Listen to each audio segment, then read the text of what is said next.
I am continuing my reading. What I'm doing in this series is to read through the entire standard works of the Church of Jesus Christ of Latter-day Saints. This consists of the Bible, the Book of Mormon, the Doctrine and Covenants, and the Pearl of Great Price. I am reading in a chronological order of events, not according to publication or volume, so I will be skipping around a bit as I move along. So we continue in Jeremiah. This will be chapter 37.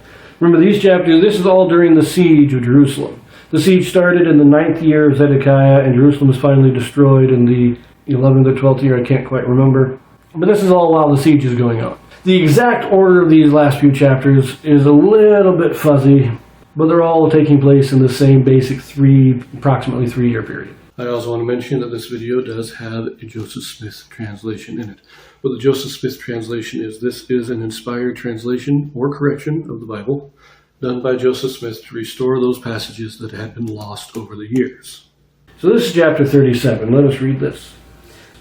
Jeremiah prophesies that Egypt shall not save Judah from Babylon. He is cast into a dungeon. Zedekiah transfers him to the court of the prison. And King Zedekiah, the son of Josiah, reigned instead of Coniah, the son of Jehoiakim, whom Nebuchadnezzar, king of Babylon, made king in the land of Judah. But neither he, nor his servants, nor the people of the land did hearken unto the words of the Lord, which he spake by the prophet Jeremiah. And Zedekiah the king sent Jehukal, the son of Shelemiah, and Zephaniah, the son of Maaseiah, the priest, to the prophet Jeremiah, saying, Pray now unto the Lord our God for us. Now Jeremiah came in and went out among the people, for they had not put him into prison. Then Pharaoh's army was come forth out of Egypt, and when the Chaldeans that besieged Jerusalem heard tidings of them, they departed from Jerusalem. Then came the word of the Lord unto the prophet Jeremiah, saying, Thus saith the Lord, the God of Israel, Thus shall ye say to the king of Judah that sent you unto me to inquire of me, Behold, Pharaoh's army, which is come forth to help you, shall return to Egypt into their own land. And the Chaldeans shall come again and fight against the city, and take it, and burn it with fire. Thus saith the Lord, Deceive not yourselves, saying, The Chaldeans shall surely depart from us, for they shall not depart. For though ye had smitten the whole army of the Chaldeans that fight against you, and there remained but wounded men among them, yet should they rise up every man in his tent, and burn this city with fire. So there you go. In the last chapter I read, chapter 34, I talked about that Jerusalem was under siege. Zedekiah gave his proclamation to release or set at liberty all the Jewish slaves, which the people did, and so God kind of sent the Babylon army away. And how did this happen? This is telling us Egypt sent an army up, and so the army of Babylon left the siege of Jerusalem to fight the Egyptians. And then when that happened, the Jews, the leaders of the Jews, took their slaves back, re-enslaved them, and God said, okay, now you're done. And now we're getting more, basically the same prophecy here. Again, these chapters aren't exactly chronologically set. It's hard to put them in some. Like this one probably starts before the other ones, but is going to end after the other ones. So the chronology is very tenuous, but that seems to be what the order of events are. Verse 11.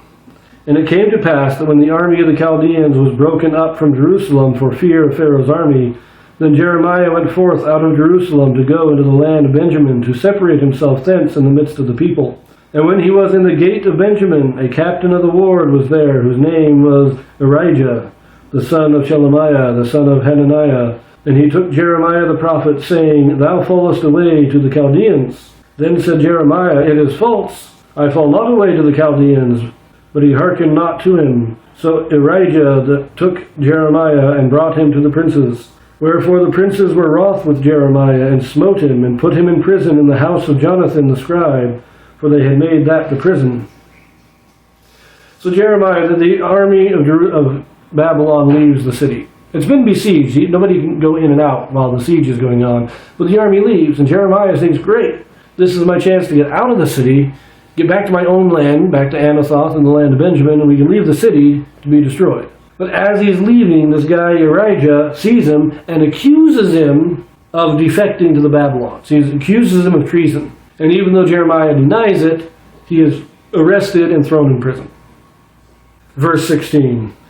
When Jeremiah was entered into the dungeon and into the cabins, and Jeremiah had remained there many days, Then Zedekiah the king sent and took him out, and the king asked him secretly in his house, and said, Is there any word from the Lord? And Jeremiah said, There is. For, said he, Thou shalt be delivered into the hand of the king of Babylon. Moreover, Jeremiah said unto King Zedekiah, What have I offended against thee, or against thy servants, or against this people, that ye have put me in prison?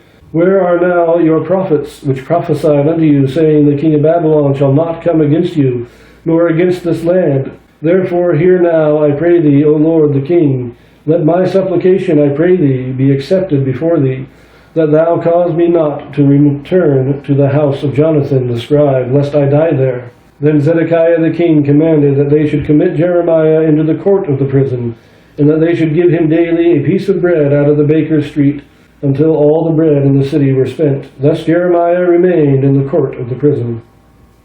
First of all, the word cabins here, this is jail cells. He was basically put in solitary confinement down in the prison.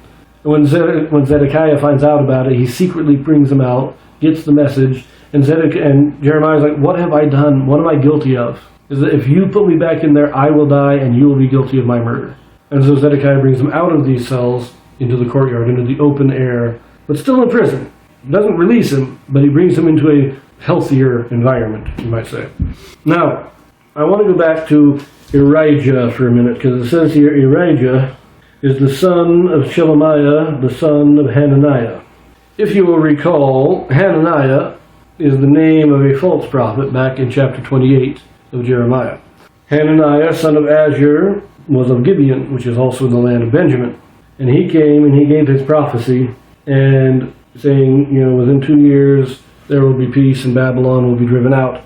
And later on, Jeremiah would speak to him privately and say, Look, you're a false prophet. God didn't send you, and because of this, God's going to kill you. And Hananiah died later that same year. Now this would have been 7, 8 years earlier. And I have to wonder, we have Erijah, the son of Shelemiah, the son of Hananiah. Is this the same Hananiah? Is this the same false prophet? So that the man accusing Jeremiah is the grandson of the false prophet that Jeremiah contended with. Now, we don't know for certain. We aren't given these familial relations in the Bible, but it does lend itself to speculations. You got to wonder, was Erijah, did he actually believe Jeremiah was defecting, or was he seeking revenge for his grandfather? Just a thought. Now, there is also a Joseph Smith translation here. Again, not too long. 2 verses, one verse in Jeremiah 37. This is verse 16.